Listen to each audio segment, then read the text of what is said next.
Railway भर्ती प्रक्रिया और भी सुचारू रूप से हो, पारदर्शी हो और इसके अलावा एक और बड़ा फैसला लिया गया है। क्या है वो बड़ा फैसला? हमारे साथ में रेल मंत्रालय के प्रवक्ता दिलीप कुमार जी हैं। सर, किस तरीके का फैसला लिया गया है और इसके पीछे क्या वजह रही है? रेलवे विश्व के सबसे बड़े नियोक्ताओं में से एक है और रेलवे में जो भर्ती की प्रक्रिया है वो काफ़ी पारदर्शी तरीके से है, चाहे वह क्लास 1 की भर्ती हो या फिर ग्रुप सी और लेवल 1 की भर्ती हो। इन सब के लिए एक प्रॉपर मैकेनिज्म डेवलप किया गया है और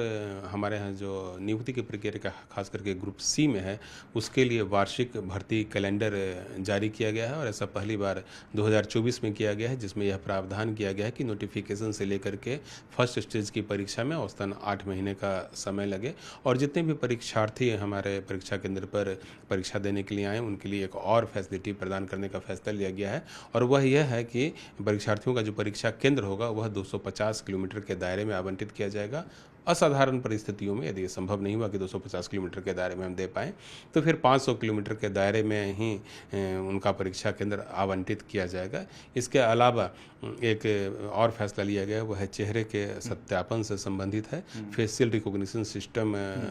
परीक्षा केंद्रों पर लगाया जाएगा और आधार ई-KYC के माध्यम से चेहरे का सत्यापन किया जाएगा। रियल टाइम फेस मैचिंग भी की जाएगी रजिस्ट्रेशन के समय और जो एप्लीकेंट का जो फोटोग्राफ है और रजिस्ट्रेशन के टाइम से जो फ़ोटो यूज़ किया गया उन सब का मिलान करते हुए ही परीक्षा देने की अनुमति दी जाएगी। पूरी प्रक्रिया को पारदर्शी बनाने के लिए और नकल तथा धोखाधड़ी रोकने के लिए 100% जैमर सभी परीक्षा केंद्रों पर लगाने का फैसला लिया गया है और सफलतापूर्वक हम लोगों ने पिछली कई परीक्षाओं में इस बात को इंश्योर भी किया है। पूरी प्रक्रिया यूजर फ्रेंडली हो, यानी कि अभ्यर्थियों के लिए फ्रेंडली हो, इसके लिए हम लोगों ने अपना जो भर्ती कैलेंडर है या जो रजिस्ट्रेशन है वहाँ पर हम लोगों ने 1 टाइम रजिस्ट्रेशन की सुविधा उपलब्ध कराई है और अपने जो वेबसाइट है उसको भी उसी हिसाब से डेवलप किया है। हमारा जो आरआरबी का जो वेबसाइट है वह दिव्यांगजनों के अनुकूल बनाया गया है और जो परीक्षा केंद्र पर जो हमारे सर्वर्स हैं उन सभी सर्वर्स की जो कैपेसिटी है उसको इन्हेंस की गई है ताकि परीक्षा देते समय अभ्यर्थियों को डाउनलोडिंग की किसी प्रकार की समस्या का सामना न करना पड़े और बाकी जो भी प्रक्रियाएँ हैं उसको भी चुस्त दुरुस्त किया गया है। पूरे सिस्टम को कई बार रिव्यू किया गया है ताकि पारदर्शी तरीके से परीक्षाओं का आयोजन किया जा सके। धार्मिक प्रतीकों को लेकर किस तरीके का फैसला और क्या है वो? जो भी अभ्यर्थी एग्जामिनेशन देने के लिए आते हैं उनसे हम लोगों ने पहले भी निवेदन किया है कि कम से कम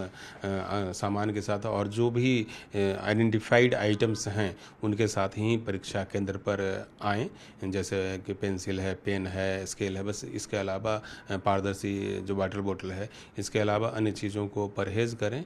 लेकिन जो पहनावा का मामला है उसमें जो धार्मिक प्रतीक के जो चीज़ें हैं उनको इस्तेमाल करने की अनुमति दी गई है। लेकिन जब भी ऐसा अभ्यर्थी मतलब के प्रतीकों से आएंगे तो उसकी प्रॉपर जांच की जाएगी और एंट्री गेट पर ही हम लोग यह सुनिश्चित करने की कोशिश करेंगे कि जितने भी ऐसे सामान लोग ले जा रहे हैं वह प्रॉपर तरीके से जांच कर ली जाए।